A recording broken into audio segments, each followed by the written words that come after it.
Hello, everybody, and welcome to this week's Astro Coffee Hangout. It's Thursday. It's 3 o'clock. It must be time for a live astronomy hangout. And this week we are featuring the afternoon astronomy coffee, which is sponsored by both the AASs, which Carol will tell you about in just a minute. But today we are going to talk about hot Jupiters. And one known as Wasp-121b, which the Hubble Space Telescope has recently looked at and told us some things about this system and this planet, this exoplanet, that are quite exciting and quite interesting. And we have the authors of the paper that we're going to be discussing to tell us all about what hot Jupiters are, what WASP-121 is like, the system is like, what's the difference between a hot Jupiter and a brown dwarf star, all kinds of cool stuff. What's so great about their of finding water on another exoplanet or a stratosphere or above in the layers of the exoplanet? We're going to talk about all of those things today with our guests. And before I go too far, though, I need to introduce my co-host. Her name is Dr. Carol Christian, who will tell us a little bit about these hangouts. Carol, it's good to see you again. I'm back from the eclipse, which was a lot of fun. You look tan. Do your eyes do your eyes hurt? No, my eyes. No. Do you know that Google searches for that term went up during the eclipse? I know, it's like ridiculous. I looked at the spike and yeah. Okay. So I just want to comment. Okay, it's summer in the northern hemisphere, so all summer we've been talking about hot Jupiters. In December, we're going to talk about cold, dark, unpleasant things out in the outer universe, a solar system and in the universe. We'll talk about the heat death. Not of the really, universe. but how about that? Afternoon astronomy coffee is an informal chat with researchers about the kind of research they're doing, why they're interested in the topic, how they did their observations, what they concluded, and what they're going to do next. So join in, grab your beverage of choice, and join in the discussion. Send us questions, and we'll find out all about, in this case, a hot Jupiter with a very interesting upper atmosphere. Did you say who's responsible? No. Okay. The responsible. Sorry, but I forgot this last hangout. I know. We are really actually grateful for the American Astronomical Society and the American Astronautical Society for supporting these hangouts. We have a whole series of them. Two of them are the Astro Coffees, and we're delighted to bring members of those professional organizations and their colleagues into this informal chat, because I've met a lot of really interesting people through these chats, and I'm learning a lot about topics in astronomy that are not my field of expertise. And so I'm really glad we all have this opportunity to talk about these topics. Very true. Okay. Well, thank you, Carol. Okay, let me, we are live right now, and we're looking at a variety of different platforms to live chat on as an experiment, folks. I've been doing a lot of tweaking on deepastronomy.space lately, so deepastronomy.space/live is up. I hope it's up, and if it is, we're going to be using that more in the future, but it's a little bit of a test thing. But for now, we're still looking at all of the platforms: YouTube, Twitch, Facebook, Periscope, all of it. Okay, so we're there. If you want to talk to us, we hope you will. Leave questions for our guests via any of those platforms, and we'll see them. I already see a lot of good friends. There's already Larry Keese. I saw John Suffel earlier. There he is. John Case, and a few others. So thank you all for joining us, and feel free to ask questions about our topic today, which is hot Jupiters and WASP-121b. So without any more ado, let me bring up my guests to talk about this a little bit more. Let me use that shot. That's a little bit better. So we have joining us Dr. Tom Evans. He is a research fellow at the University of Exeter. He's the lead author on the paper we're going to be talking about today. And also with me is Dr. Tiffany Kataria. She's a scientist at NASA JPL. And also Dr. Hannah Wakeford. She's also research fellow, University of Exeter. These guys are in the UK, and they are kind enough to stay up. Well, it's not that late. It's only like what is it, 8 o'clock there or something like that. So it's not that They're bad. astronomers. And that's right. It's not that bad. So yeah. So so those are our guests today, and I want to get started with a little bit of background. I want to talk about, first of all, what the heck are hot Jupiters? Tom, can you give us a little background on what these things are? So a hot Jupiter is a gas giant planet that in many ways is physically similar to Jupiter in our own solar system, but with the important difference that a hot Jupiter orbits much, much, much closer to its host star. So typically they have orbital periods of anywhere from about 3 to 10 days. And just for comparison, Mercury 3 to 10 days? Yeah, so they orbit extremely close to their host star. That's its year. Exactly, yeah, wow. That's its year. Some of them have orbital periods as short as an Earth day, or even a bit less. So they orbit super close to their host stars. So this thing is it's that's pretty toasty, I would say. No wonder you call them. Yeah. Okay, so these are and how common are hot Jupiters generally? Do we know have a good census of how they might be? So hot Jupiters aren't actually especially common planets within the overall population of planets. I think roughly 1% of stars has a hot Jupiter. I think that's roughly the occurrence rate for hot Jupiters. But they're some of the easiest planets for us to detect. So of the known transiting exoplanets, and also those that have been discovered using the radial velocity method, they are some of the most common of the known exoplanets. And why is that? Is that because they're just so big and they block out more of the star's light, or they move the star? You said the radial velocity method, so I presume that's the method where you're measuring the wobble, the spectral wobble of the star as the hot Jupiter pulls it around, correct? Yeah, exactly. Because they orbit so close to their host star and they're relatively massive, so Jupiter mass-ish, they have a large radial velocity signal. They're able to tug the star around more than, say, a lower mass Earth-sized planet. But the transit... I'm sorry, go ahead.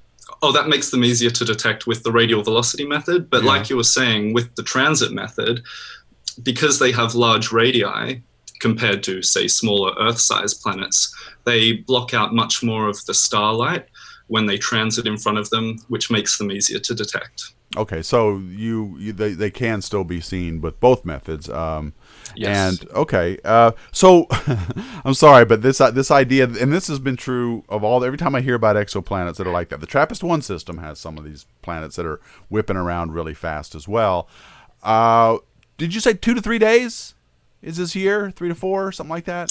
It's on the order of days.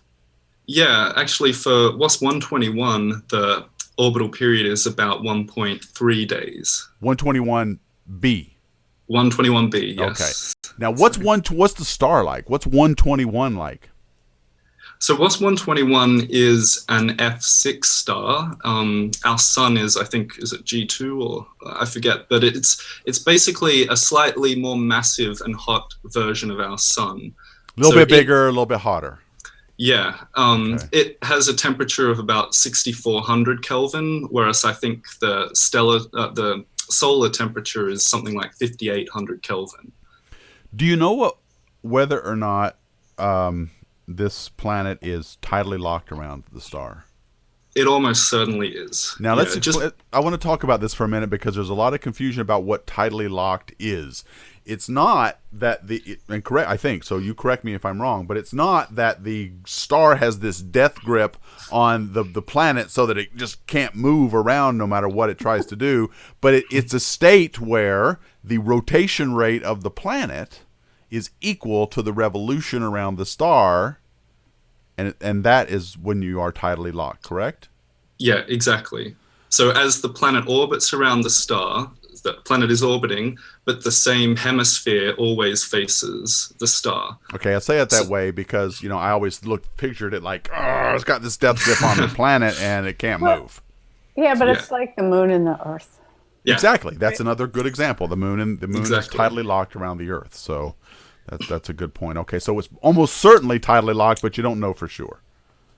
I think we would be very confident that it's tidally locked. I mean, from theoretical expectations, we would expect it to be tidally locked. It's quite hard to observe that and confirm it with the observations that we've made so far. But yes, it basically is tidally locked. We know that. Okay, so we know. Okay, so we know a little bit about this. And how long have we known, by the way, about Wasp-121b? When was it discovered?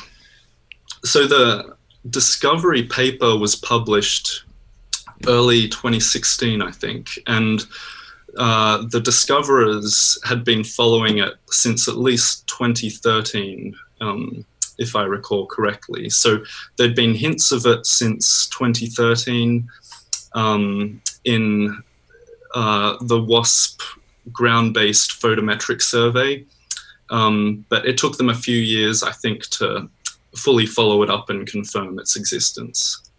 Okay. Hey, Tony, could we, well, I'll ask. So could somebody explain? You can do it, Carol. Oh, wait, I have a question. We've talked about WASP planets before. Could somebody remind us what the WASP survey is? Good question. WASP is a thing. Yeah. So one of the, somebody else. Explain. Somebody who hasn't spoken yet. Somebody else. So WASP is a. I know. Yeah, I guess this I is am. why I'm the Sunburned and moderator. Okay, fried. that's all I I'm know. gonna say. Really, that's my kind of list here. Anyway, bye. Raise your hand, Tiffany. You want to go? No, I think Hannah. Hannah. Sorry. Okay, Hannah. I could say, the acronym stands for and correct me if I'm wrong, Hannah, the Wide Angle Survey for Planets. So Search for planets. Yeah. Okay. Search for planets. Yeah. So WASP is a ground-based survey, and it is led by a team of UK universities. And as Tiffany said, the Wide Angle Search for Planets is what it stands for. And they have an array of telescopes on the ground, and they are doing an all-sky survey looking and searching for these transiting planets. And because it's from the ground, it's actually much easier for them to find these hot Jupiters because, as we said before, they're much larger relative to the size of their star compared to an Earth planet relative to the size of its star. So it blocks out a lot of light, and we can actually do that detection. But as Tom was also saying, it takes years to do these kinds of detections, and then we want to follow it up. We want to follow it up not just with other telescopes, larger telescopes perhaps, but also with these radial velocity methods to see if we can get the mass of these planets, because we don't only want to know the relative radius compared to their star. We really want to know what their mass is so we can get a relative density for these worlds. So it takes years of follow-up for every exoplanet that's being discovered to really confirm that they're there. And that's something that's going to be taking a long time with other surveys as well. And SuperWASP has 2 different sites now. So they're doing all-sky searches from the North and the Southern Hemisphere. And actually, it's the most prolific survey from the ground for detecting transiting exoplanets. It has discovered over 150 exoplanets now, which is a fantastic number. But one of the really spectacular things about the WASP planets, the ones that they discover, is they're around relatively bright stars. And that's important because we can do observations of their atmosphere. We want stars that are relatively close to us, that are, we can detect more photons coming from those stars. And the more photons we can detect, the higher signal we can get from that star, the more information we can get about that planet that's orbiting it. So the WASP planets have given us a lot of information about exoplanets over the last decade. And you said from the ground, we're able to get information about their atmospheres? So from the ground, we can get some information about their atmospheres. Yes, you want much larger telescopes than compared to what we use in space. So the Hubble Space Telescope is not actually that big if you compare it to ground-based telescopes. Some universities have bigger telescopes on their roofs. But if you use a larger telescope on the ground, so something like a 4-meter or an 8-meter telescope, then you can get really good information. And we're starting to get fantastic spectra from ground-based observatories like the very large telescopes in Chile. And just getting spectroscopic information, so lots of different colors, building up the wavelengths, and getting that spectrum of the light as it shines through the planet's atmosphere can tell us a lot about what's in that planet's atmosphere and what that environment might be like. And is Super WASP up now? Is it running now, or is it coming online soon? So WASP has been running for the last 12 years, and they've actually got a new survey that they've set up in Chile at the moment, which is just starting, called NGTS, which is the Next Generation Transit Search, and that's gonna be hopefully finding smaller planets around bright stars in the southern hemisphere. Okay, so we've all heard about, you know, the test spacecraft that's going to be launched next year, and and it's going to be looking for what Kepler did, but for the whole sky, and looking for Earth-sized planets from the ground. Are we limited to these Jupiter-sized, Neptune-sized planets, or can we get down to these smaller planets? You said you were hoping to get down to smaller planets. What is the expectation? How far? So you're right. From the ground, it's a little bit harder. But what you do to look at these smaller planets, and it's the same thing we do in space, is we look at smaller stars. So when we're doing the transit, we're measuring the relative size of the planet relative to the size of the star. So if you look at a smaller star, you can see a smaller planet, which is going to block out the same amount of light. So there are a couple of surveys, the MERF survey, the MERF survey, for example, which looks at red dwarf stars. And these red dwarf stars are much, much smaller. So we can see smaller planets going around them. And you've done a program on TRAPPIST before. TRAPPIST is another example of this. The TRAPPIST survey is looking at these M stars, these very small, cold stars from the ground, and you're able to see smaller planets orbiting these very small stars. But what's great about looking at stars that are very much like our sun, these FGK type stars, they're slightly bigger, slightly yellower, slightly more luminous, is that we're able to try and understand the impact the stellar environment, something similar to our sun, has on these planets.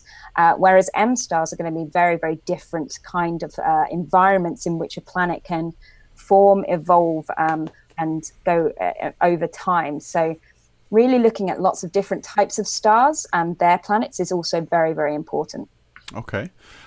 Tiffany, I want to get you in on this by asking you about, so before we started, you were you're very careful to tell me you were more of a theoretical modeler. So someone who models, what are you interested in particular with hot Jupiters? What kinds of things do you model, and what kinds of questions are you curious about with hot Jupiters in particular? Right. So my primary expertise is in exoplanet atmospheres, as I said, but particularly the weather on extrasolar planets. And so how these atmospheres circulate, how they transport heat, how they form and dissipate clouds. All of those things are of high interest to me. And you might think that understanding or thinking about weather might be, overkill for a planet that's, thousands and thousands of, miles away. I'm just amazed we can do it at all, that Right, we're even thinking about it. Right. And so, weather obviously is, a fundamentally three-dimensional process, right? You'd imagine a planet that's has permanent day side would get heat from the day side and somehow transport, that heat to the night side. And so understanding what processes govern that transport, how efficient it is for these range of planets, and even amongst the population of hot Jupiters themselves, there's quite a range of what we like to call recirculation, heat that's transported from the day side to the night side. How efficient a process that is varies quite a lot, even amongst the hot Jupiters. And once you throw in things like clouds, or once you start thinking about molecules that maybe mix faster or slower than the weather allows for, leads to even more interesting questions and makes the problem a lot more complicated. And so in particular, WASP-121 is of great interest to me because given, as we'll discuss, the discovery of this stratosphere on the planet opens a whole new avenue of questions with regards to how the atmosphere circulates, how the weather takes place on this planet. Yeah, and I want to get into that and how it plays in with the fact that it's tidally locked as well. So let's go. Let's move to that. Let me get Tom here again, and let me ask you, Tom. You're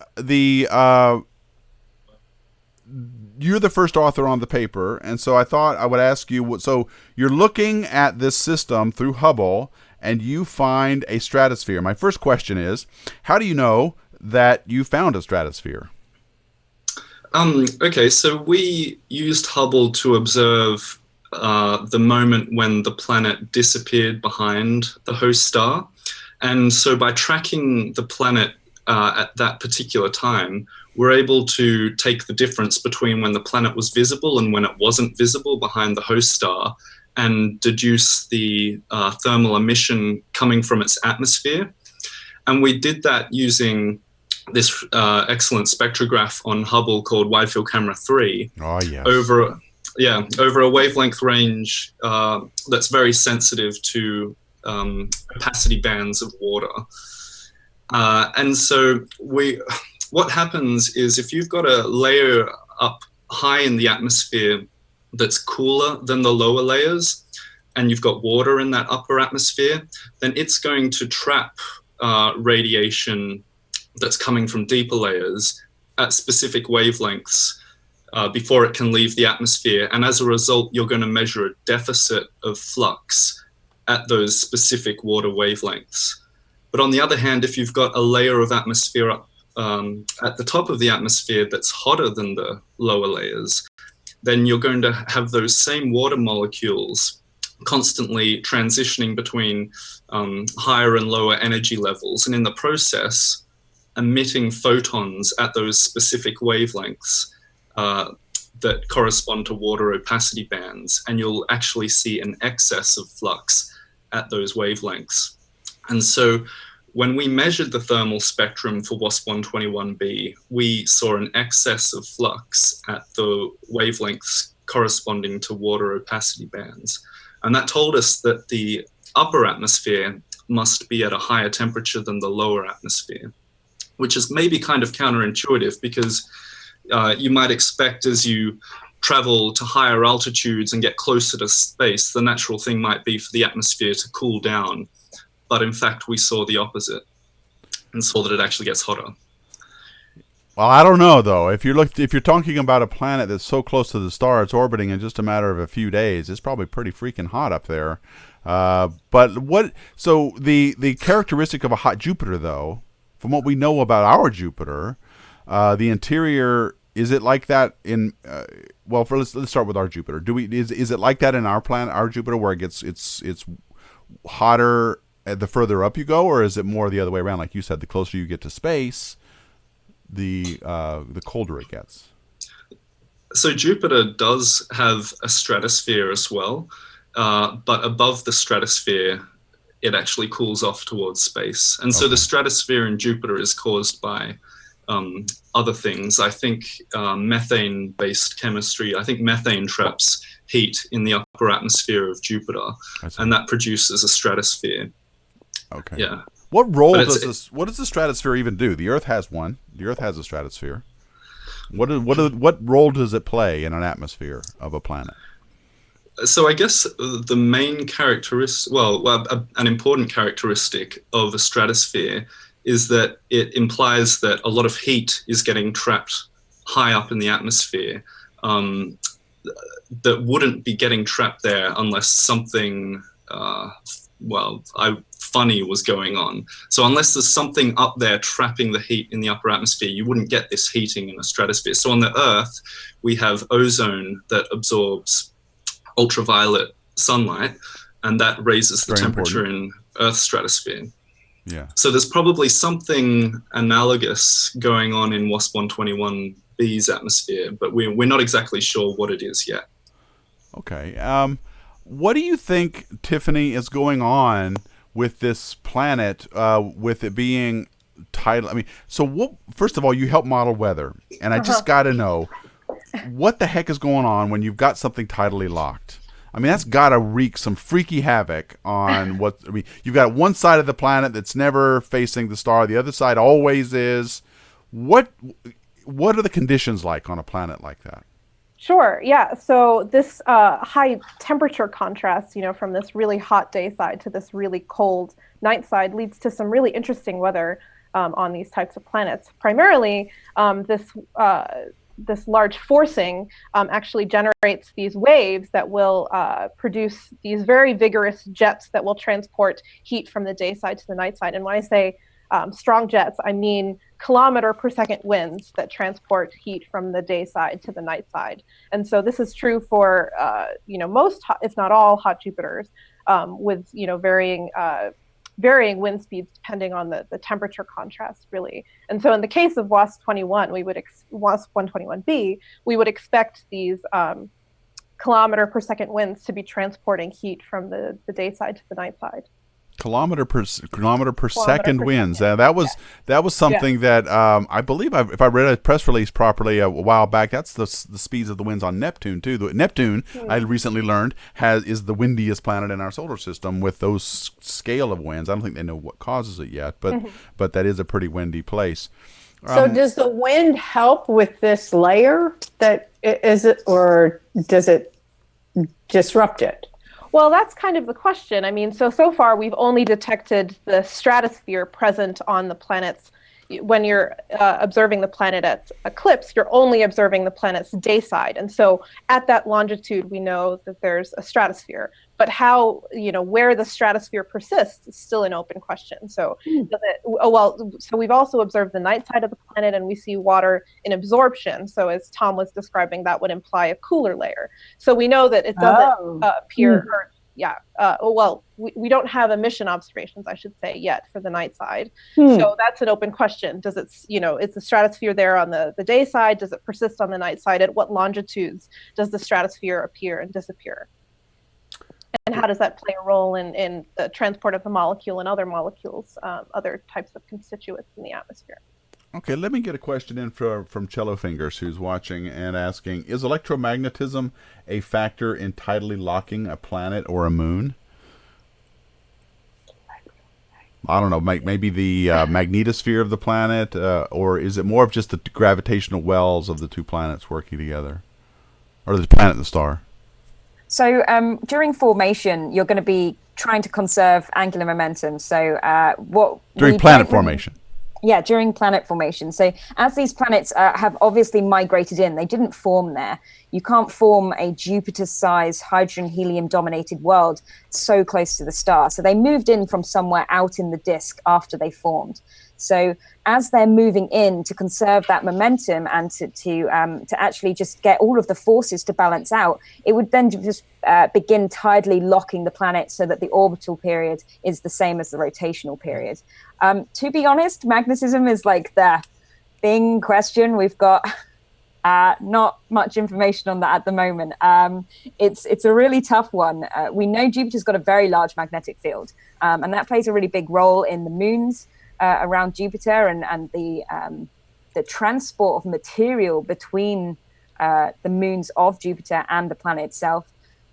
Now, obviously, this planet's far too close to its star. We don't expect it to have any moons around it, but at the same time, it's going to be very close to the star. And if the star's got a strong magnetic field as well, there could be interactions there. But the answer to that question is we have absolutely no clue.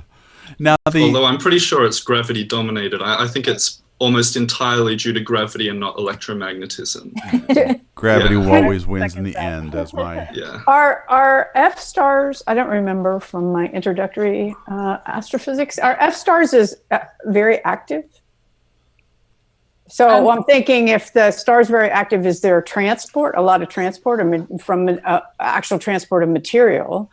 Like mass ejections and stuff like that from the F star to its very close companion. So it's a good question. F stars aren't normally particularly active. Their rotation rates aren't particularly fast, but we've been monitoring the star itself, WASP-121, just because that's really useful information for us to have when we're looking at the planet and trying to work out what the planet's like.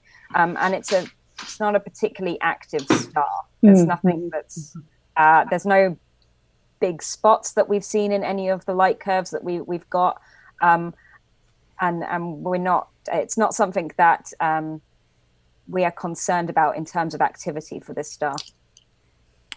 George Caldwell is commenting, gravity always wins except in quantum physics. Lol. My aging body would not agree with that. Gravity always wins.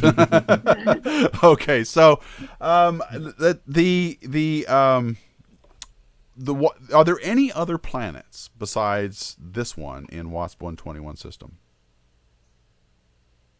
Not that we know of currently, but there is some interesting hints of possibly a third massive body in the system.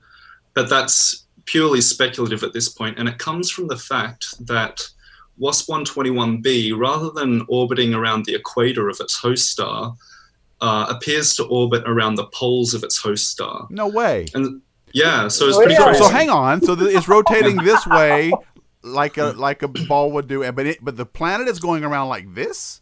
Yeah, that's what the measurements seem to show. Wow. And we would expect it to have formed in the original protoplanetary disk around the equator of the host star. Wow. But something's happened between its formation and the present day to put it in this polar orbit. And a likely explanation for that is some sort of pretty intense interaction with a third massive body in the system. Maybe another star passing by or something like that. Because that just doesn't happen naturally, right? Like you said, you got these protoplanetary disks, condensing into planets over time. They tend to follow a plane, but this one somehow got kicked out and is going over the pole of the star. Yeah, that seems to be the case. Yeah, exactly. Wow, that is. I've never heard that before. That's amazing. That's really cool. Do we know the rotation rate of the star itself or not? Not that it matters. I'm just curious. I don't know off the top of my head. Sorry. Okay, so magnetic fields. Getting back to that idea for a minute, are pretty hard to measure, and I wanted to ask before I got distracted by the polar orbit, that I wanted to, how did we know, how would we ever find out, Tiffany, or anybody actually, if there are magnetic fields on these worlds? And to ask an even more basic question, how did we find that out on Jupiter? How did we find out it had a strong magnetic field? Did we go there? Was it Voyager flying by that said, oh yeah, this has got a strong, or were there any kind of observations we could make to see that magnetic field before we got there? So for Jupiter, we actually measured the radio signal. It has a very distinct radio signature, and radio telescopes can measure that. Like the sun and hydrogen itself has the 21 centimeter line. For the life of me, I can't remember what specific frequency Jupiter is, but its magnetic field gives off a very distinct signature. And when it's over the horizon, you can track that signature with a radio telescope. And then, of course, as you mentioned, the Voyager flybys and other flybys have shown us that there's a strong radio signal from the magnetic field. With regards to exoplanets, that signal is going to be dominated, especially for these hot Jupiters, by the stars' radio signals. But also it's going to be incredibly weak and difficult to measure. So I don't know. Tiffany might know, but I don't see any. Well, that's a good point. I mean, the fact that you would need a radio telescope, a very sensitive one, to be able to pick out the noise from the star, which would be very, very, just like anything, photons, everything else is very bright compared to the exoplanet right next to it. So I was just curious because, magnetic fields are so hard to measure. I've always wondered how we did it other than going there. You've got to actually sit there with a little magnetometer and go, yeah, there's a magnetic field here. I don't know how you could see it observationally, but that, except maybe with radio noise, like you said. So, I mean, in some observations, say if you're looking at perhaps wind speeds on a planet, if the gas, for example, in the atmosphere is ionized, then perhaps it's coupling to the magnetic field, and then you'd want to consider magnetic effects. But all of these things are speculative, and one would, they could be heavily model dependent, and you'd be making essentially indirect inferences to their presence. So perhaps if the wind speeds were inhibited relative to what you'd expect for a non-ionized atmosphere, perhaps that would suggest that maybe magnetic effects are at play. But I think all of these are purely speculative at this point. Yeah, okay, I'll get off the magnetic fields. I just wanted to. I just got distracted because it intrigued me. Let's get back to the Hubble observation. So you used Hubble. You looked at this thing for how long? How long were these for your paper? How many observations over how long of a period of time did you use Hubble? We used it for about 8 hours to just stare at the system, I think. So we observed. Don't you need a couple of days to go around the sun star once? Oh, we haven't observed it that long yet. No, we just watched it just before it disappeared behind the star, and then just as it re-emerged Okay. behind the star. So we didn't see it do a full orbit. Okay. But we do have plans to make the observation of it going around its entire orbit. Because isn't there something you can learn from the planet getting between us and the star as well? You said you looked at it as it went behind the star, right? Yes. Yeah. Okay. I don't know if you want to talk about that, Tiffany. Well, I was going to say you could talk first about the prior observations, even from this publication. So which was on the night side. So if you want to talk about that first. Yeah. Okay. So before observing the thermal emission from WASP-121b's day side hemisphere, we did perform kind of the opposite measurement, where we watched the planet pass in front of its host star, and when that happens, we're able to perform a measurement called transmission spectroscopy, where we measure how the light filters through the upper atmosphere of the planet before it reaches our telescope. And in doing so, that imprints a spectrum of the atmosphere on the light that we receive. And so we did that, and we saw water in the upper atmosphere from that viewing angle as well. But we saw it in absorption, like Tiffany was mentioning before. The difference with this latest observation is that we saw the water molecules actually glowing rather than blocking out light. Yeah. Okay. So let's talk about the water now. So who got most excited about water? Tiffany? Hannah? Tiffany? You studied the water, right, Tiffany? I mean, I wouldn't say I was particularly we all love about the detection of water. We all love water. Okay, we all want. Mean, of course, all love water, but we've already detected water in other hot Jupiter atmospheres, so this wasn't a particular surprise. And we see water in Jupiter's atmosphere, so that was, made it further. And let's be clear, this isn't liquid water we're talking about. This is water vapor, right? But the fact that the signature itself was an emission rather than absorption was really the exciting feature of the observation itself. And that meant what? What's the distinction? If it's an emission, it means what? If it's an absorption, it means what? So in emission, observing that upper layer is hotter than the lower layers of the atmosphere, implying the stratosphere. And that appears as a bright line in the spectrum as opposed to a... Right, so it's glowing instead of being an absorption, as one would expect. Okay, good. All right. Is that a test? Is that the mid-hangout test? Yes, and you all passed. You all passed. You all get your degree in hangout. If the water vapor is glowing, what does it mean? Stratosphere. Very, very good. Tiffany gets her PhD. Let me just write that down. Okay. It is a challenge to communicate because, I, for one, was thrilled by this result. I thought it was, I would argue that it was, perhaps the most monumental of discoveries we've made amongst hot Jupiter atmospheres. But really communicating that importance is really hard to do given, the discussion of the water molecule and what the signature means and all of that. So it's a challenging thing to communicate. But I think, arguably one of the most exciting results. Just so I can, because I'm mostly a stellar astronomer, I just want to make a little complaint here. Is this thing about transmission and absorption. At Hubble, we always have to show these graphs that show transmission is like more water vapor, more transmission, which is opposite what the spectrum's doing. Yes. So that's not helping either, by the way. All right. Well, Carl has just texted me that he's got some questions. So let me go ahead and let him get a few in. Carl, what do you got for us? All right. So kind of along the water and temperature line, we'll start with Larry Kessel's question from Keys. I'm sorry, Larry. Sorry, Larry. I'm training him. I'm trying to get him on board here. English is his native language. He can actually sound it out. All right, go ahead, Carl. I speak science fiction quotes. That's my language. Yes. Is the atmosphere down at the quote-unquote surface, because it is a gas giant, the same as the atmosphere, i.e. 500 degrees Celsius? Is there a way to tell remotely. And this was something that was in the description of at the bottom of the Hangout link that he was asking about early on. So is the surface temperature down close to, I guess, what you would consider the surface of the planet, the same as the stratospheric temperature, or are we looking at discrepancies there? I think you guys might have answered this earlier, in that it's hotter, correct? Yeah, much hotter. Yeah. Much so hotter. about 1,000 Kelvin hotter is our best estimate.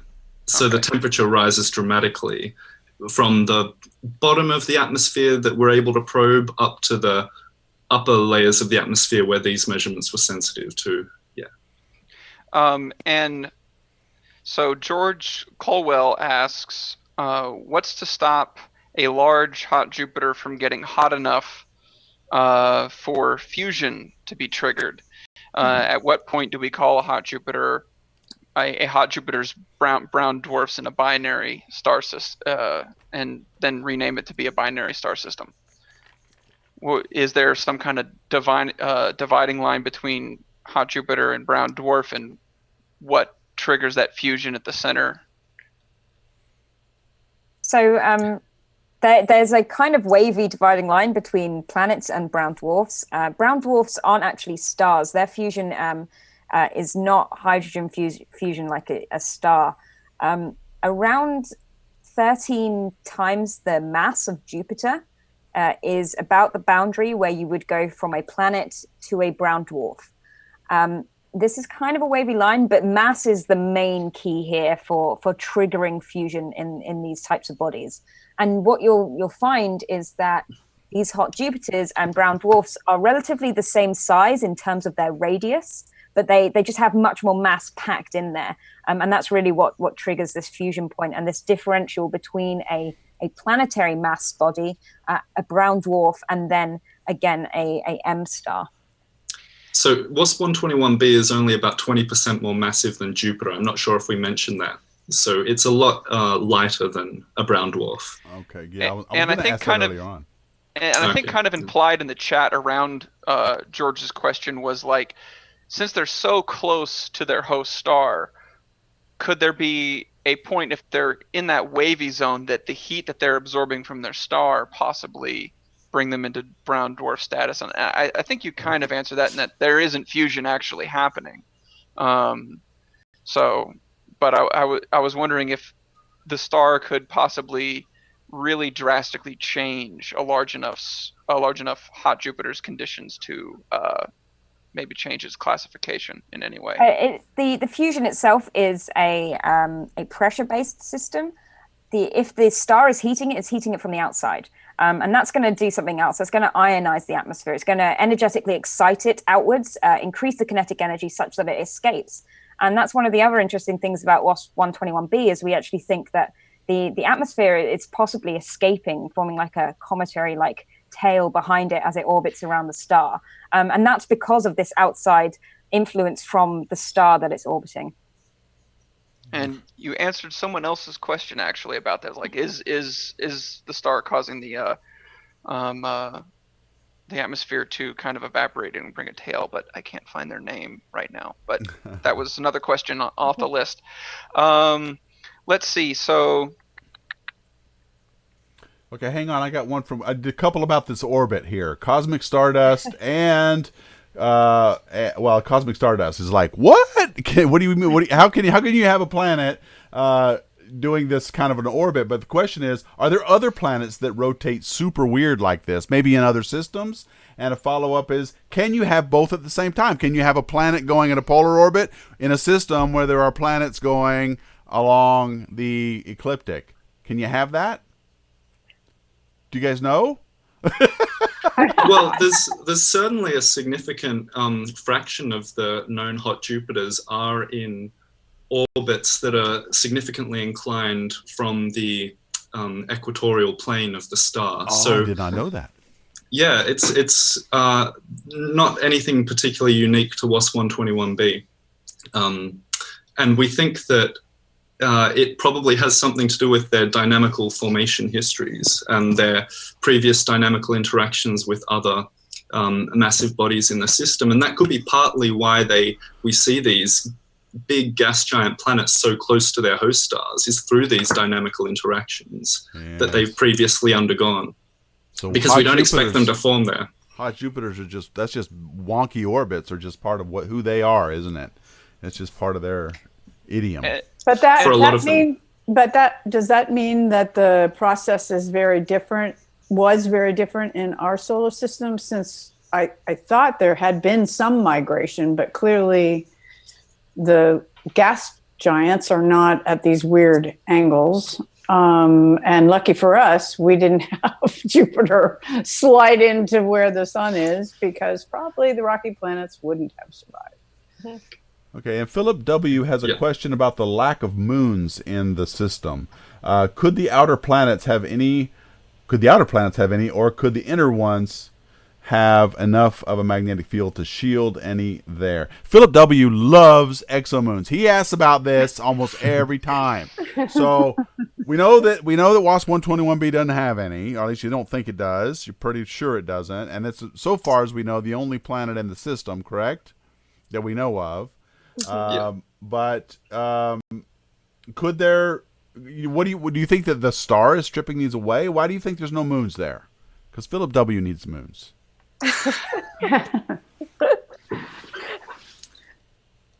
I think we know very little about exomoons at this point in time. They are extremely difficult to detect because for a Jupiter-sized object, I guess, I don't know what you'd expect a moon to be, maybe Earth-sized or no bigger than Neptune-sized. So they're very difficult to detect their photometric signature via a transit, and I think next to impossible to detect their gravitational influence through radial velocity measurements. Yeah, we need them to be Earth-sized with an atmosphere and liquid water. We need those. Yeah.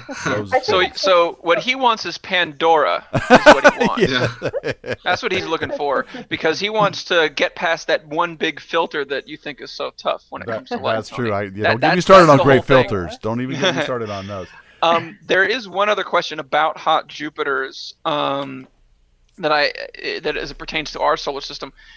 Do we know what kept our own Jupiter, from becoming a hot Jupiter, from falling down closer to Sol? That's a good question.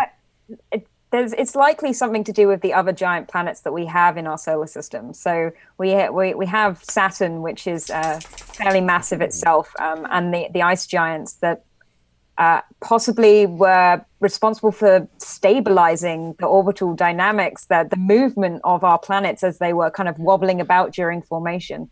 So as Carol said, there was some kind of migration, or we think there was, based on kind of simulations and our understanding of our solar system and what we're actually observing in our own solar neighborhood. But it's possible that the other giant planets in our system really helped kind of pull that migration backwards.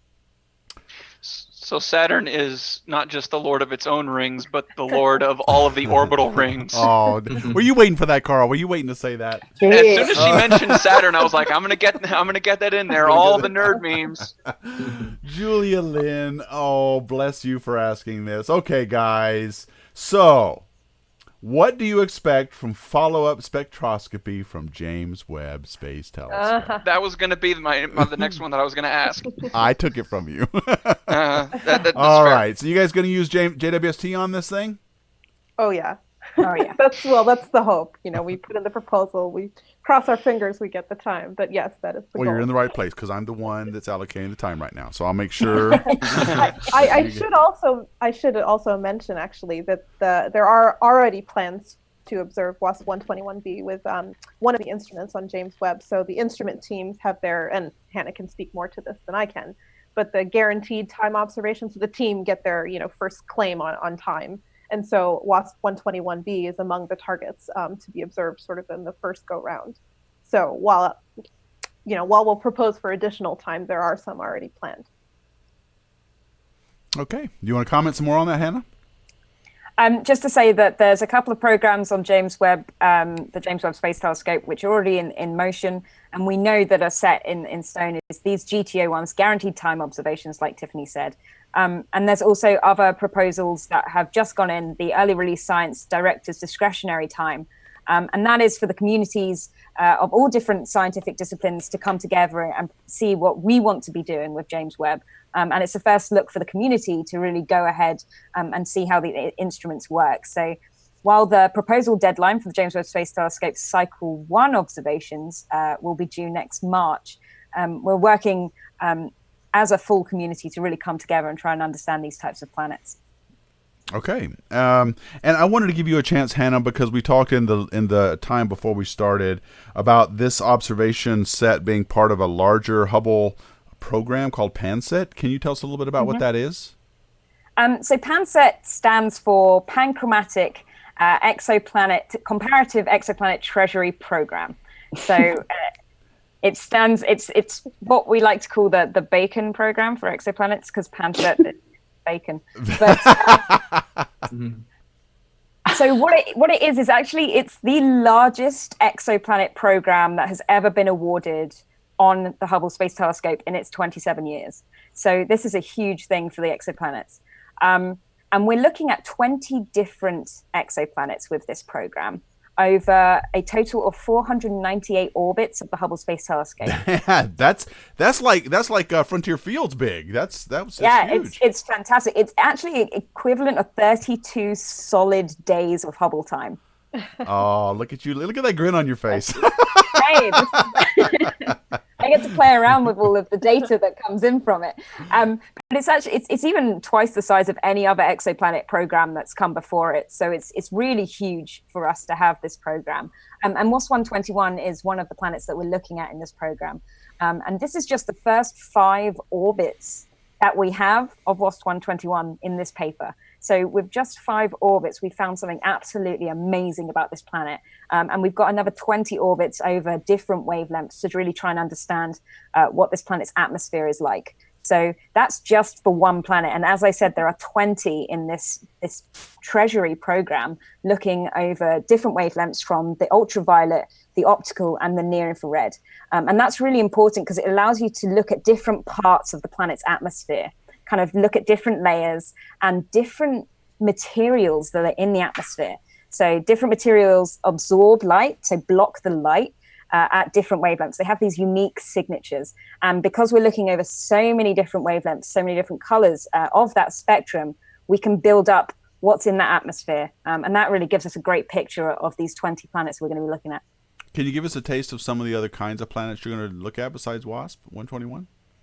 Yeah, so WASP-121 is actually the hottest one that we've looked at, where we go all the way down to, so WASP-121 itself is around 2700 Kelvin, which is very, very hot. And when some of the colder ones we're looking at are about 900, 800 Kelvin. So we're going much colder, but we're also going smaller as well. So like we said before, this is 1.2 times the mass of Jupiter.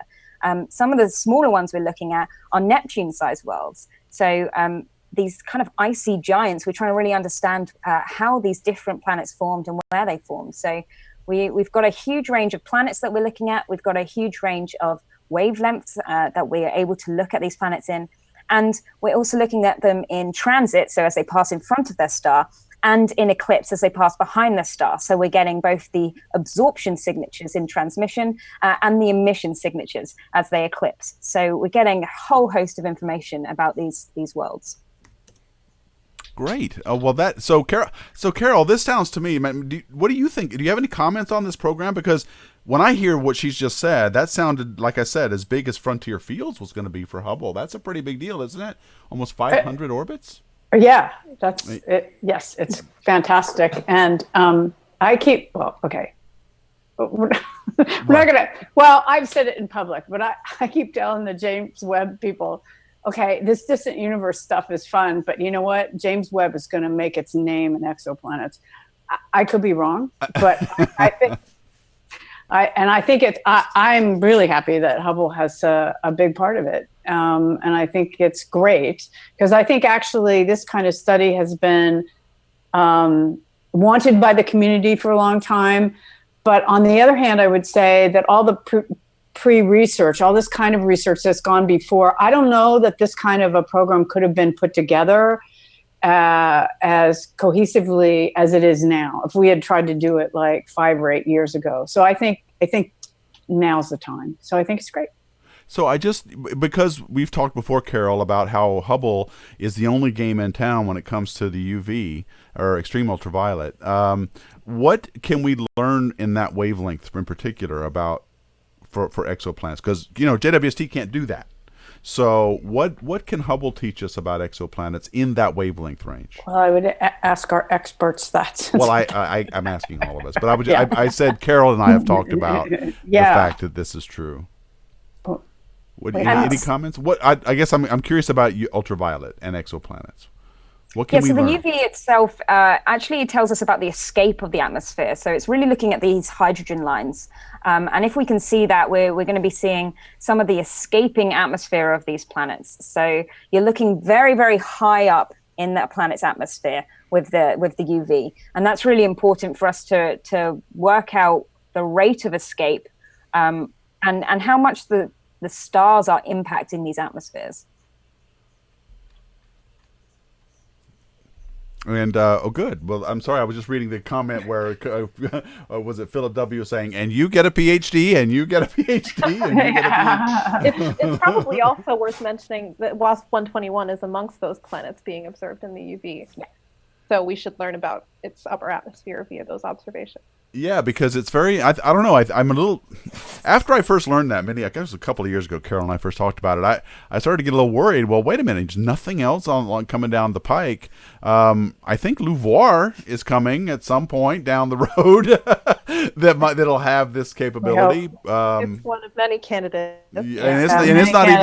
It's just a candidate stage at this point. So yeah, I guess I'm a little worried about that wavelength range. I'm just curious what we can learn. So I know we haven't done that many observations yet, but what are your hunches about this atmosphere stripping away? Is it something that's probably going on at WASP-121b, or you just want to not commit yourself yet?